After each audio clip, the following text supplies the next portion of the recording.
nos venimos ocupando especialmente en esta edición de Telediario de lo que significan los aumentos de precio, de cómo impactan en los sectores más vulnerables. Cuando uno habla de alimentos, de productos de limpieza, aquellos que tienen que ver con la necesidad básica con la que transitamos todos los días, hay una mayoría de recursos que los sectores más humildes destinan allí, ¿no? Y es donde más impacta el costo de la inflación. Pero están faltando algunas marcas. No hay faltantes de productos, pero sí de marcas. Opciones. Y, claro, y la maquinita que no cede, Mechi, que no da tregua. Vamos a ver en tramas algunos detalles que nos parecen importantes. Fíjate vos, este es un relevamiento de la Cámara de Almaceneros de Córdoba. ¿Qué dato este? A ver, ¿de qué manera accedieron las familias cordobesas a los alimentos durante el mes de octubre? ¿Con ayuda estatal cuántos, Mechi? El 54%. 51,6. 51,6, claro, en total. Tenés Efectivamente, razón. el 54% de ese 51 Ahí está. recibe el IFE. El 19% la asignación universal por hijo. Y el 14% la tarjeta alimentar. Después también está la tarjeta social de Córdoba y otros beneficios. Claro, pero más de la mitad con ayuda estatal pudo comprar los alimentos. vivir. Estamos hablando de la dependencia de recursos básicos, ¿no? Y solo un 48,4% con recursos propios. Y en esta trama podemos ver qué porcentaje de los ingresos se destinan a alimentos, ¿no? Bueno, un 9% destina más del 60% de su salario para comprar alimento. Un 21% entre el 50 y el 59%. Y un 26% de los cordobeses destina de un 40 a un 49% de todos sus ingresos, la mitad de lo que le ingresa en comprar alimentos. Si uno suma estos tres ítems, nos encontramos con que hay un 56% de cordobeses que deben destinar entre un 40 y un 60% de sus ingresos solo para comprar alimentos. Esto habla, primero, de la pérdida del poder adquisitivo, pero también del aumento que ha habido en los precios. Pero para poder analizarlos, vamos a sumar a la presidenta, precisamente, de la Cámara de Almaceneros de Córdoba, Vanessa Ruiz. Vanessa, ¿cómo estás? Muy buenos días. Hola, muy buenos días a ustedes y buen día a toda la audiencia. Bueno, este informe, que surge de un relevamiento que han realizado desde la propia Cámara, es revelador, ¿no?, de cómo están impactando los alimentos en la vida cotidiana, en la economía de cada uno de los hogares cordobeses. Bueno, es así desde el Departamento de Estadísticas y Tendencias, que ya hace 11 años que viene trabajando de manera ininterrumpida. Bueno, hacemos estos análisis socioeconómicos donde repercute y fuertemente este incremento de precio de los alimentos que ha sido constante, pero sobre todo que en octubre marcó una aceleración bastante importante.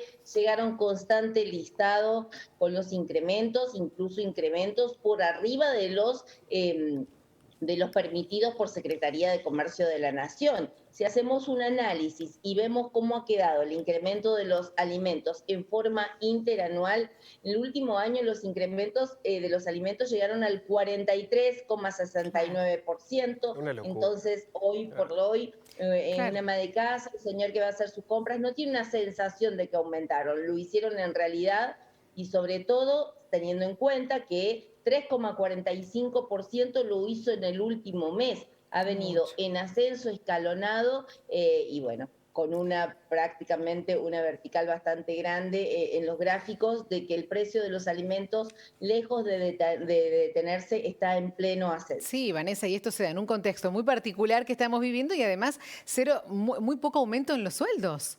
Por lo tanto, claro, no hay forma de que el bolsillo alcance en casa. Es así, recién lo analizaban en ese gráfico que veíamos de los ingresos de las familias. Las familias han perdido ingresos y sobre todo en este delicadísimo contexto de la pandemia, donde muchos hogares, sobre todo aquellos que trabajan en la informalidad, perdieron sus fuentes laborales, tuvieron que necesitar ayudas por partes estatales. Ahí lo vemos en el gráfico. 48,40% tan solo de las familias lo pudo afrontar esta canasta básica alimentaria cada vez más cara con recursos propios y sobre todo con salarios que no se están recuperando el ritmo de la inflación, con personas, ciudadanos que todavía perciben sus pensiones o quita de sus ingresos. Es por ello que todos los malabares y el mayor flujo del gasto familiar se encuentra presente en lo que significa hacerse de los alimentos cotidianos. Vanessa, un elemento que lo he podido advertir personalmente, pero sobre todo a partir de la opinión de los televidentes, está relacionado con que están faltando marcas. Cuando vas a la góndola, generalmente donde aparece la oferta, curiosamente no hay productos, está el cartelito de la oferta, pero no encontrás el producto, no encontrás el aceite, no encontrás la yerba, y sí aparecen unas segundas o terceras marcas, o a veces la marca más cara, y resulta que cuando empezás a ver, en esas 2 o 3 variables, son de la misma empresa, por lo cual uno puede suponer que aquí no hay solo una intencionada manipulación por parte del propietario del supermercado, del mercadito, sino de las propias empresas, ¿no?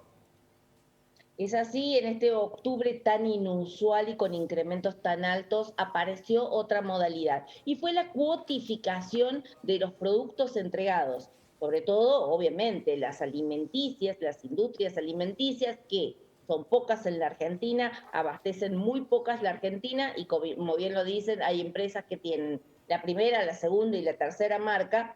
En octubre hubo un retaseo por la entrega de la mercadería. Uno realizaba pedidos grandes, completos, con un listado que nos llegaba oportunamente. ¿Y qué pasaba? Comenzaban las demoras en la entrega. Cuando la mercadería llegaba a una mitad o un cuarto de lo pedido y sobre todo con un listado oficial y nuevo, con nada que ver con el que se había trabajado en las primeras instancias de negociación. Entonces vemos un retaseo, una cuotificación. Si bien nunca tuvimos el desabastecimiento, esta cuotificación y falta de entrega de mercadería hace que aparezcan estos baches, que hay algún tipo de mercadería que no aparece o bajo esta modalidad.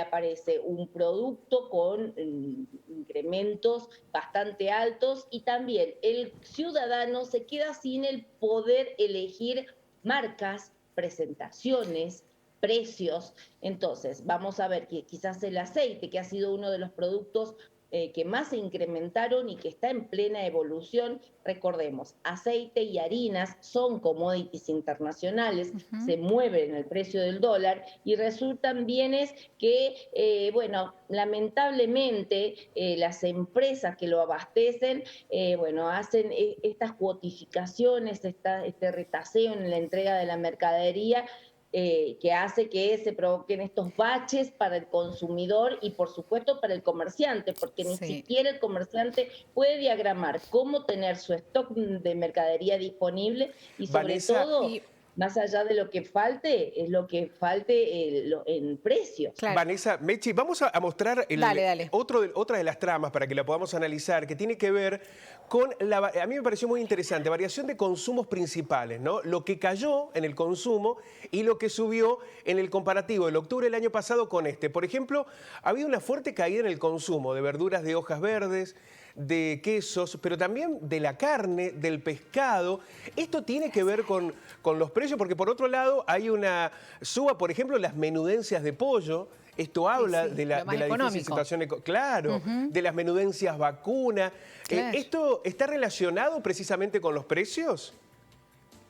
Es así. Hoy por hoy las familias están atravesados por una situación muy difícil. Nosotros le decimos coloquialmente efecto bisturí. Hoy por hoy las familias, cuando llegan productos con incrementos más allá de lo que venían percibiendo, realizan recortes directamente, productos que no los compran, porque vienen con fuertes incrementos. Por ejemplo, si vemos en los lácteos, bueno, se incrementó dentro de los derivados, lo que más incrementó fueron los yogures y los quesos, claro, se deja de tomar. Caídas importantes, casi entre un 25 y un 30% ha sido, por ejemplo, la caída en el consumo de los yogures. Por supuesto que las familias, cuando ven que un producto atraviesa incrementos altos o que un vasito de yogur pasa a costar casi 100 pesos en alguna presentación de marca, directamente no se compra. ¿Y qué pasa? Tengamos en cuenta, en una familia que tiene 2 o 3 pequeños, por supuesto que pasa a el otro extremo. ¿Cuál fue lo que más creció también? El consumo de infusiones. té y mate cocido. Estos reemplazos que las familias vienen haciendo y este cambio de hábitos, bueno, impactará nutricionalmente, y para eso nuestras profesionales después nos evaluarán y verán cuáles son los cambios que han incurrido las familias. Por ejemplo, quesos está en un recorte del 36%. Es que hoy por hoy el queso pasa a ser una delicatessen en las familias por sus altísimos costos. Veíamos por qué se disparó tanto el consumo de menudencias de pollo. Porque es el corte más económico del pollo. 8,55 incrementó el pollo en el último mes. Bueno, son las estrategias que las familias incurren como para ahorrar más y llevar los productos más económicos. Lamentablemente, los productos Vanessa, más económicos queremos agradecerte muchísimo esta radiografía, porque la verdad que nos ha ayudado a entender muchísimo y nos abre otras puertas de debate. Por ejemplo, cómo ha cambiado, ¿no?, la calidad alimentaria de la mesa de los argentinos, que es un debate central que debemos darnos para ver, fundamentalmente, todos sabíamos que la crisis la íbamos a pagar, ¿no?, que hay una crisis económica anterior que se ha profundizado por la pandemia. El problema es quiénes la van a pagar a la crisis, ¿no?, porque con esto se impacta fundamentalmente en los que menos tienen. Vanessa, muchísimas gracias por este contacto. Muchísimas gracias a ustedes. Muy Vanessa. buena jornada. Muy buenos datos, Mechi, Pero muy interesantes. Y me informe, quedé pensando en lo que decía Vanessa. Habrá que analizar en un futuro, sobre todo el crecimiento de los niños, los aportes nutricionales después de todo este tiempo, ¿no? Con tantos cambios en su alimentación, que son los que más se va a notar. Ha habido una contención del Estado para evitar que falte alimento. El problema es en qué condiciones se va dando este proceso, ¿no? Porque evidentemente la inflación está mellando en aquellos que menos tienen. Bueno, vuelta de página, señora. Nos metemos en el coronavirus.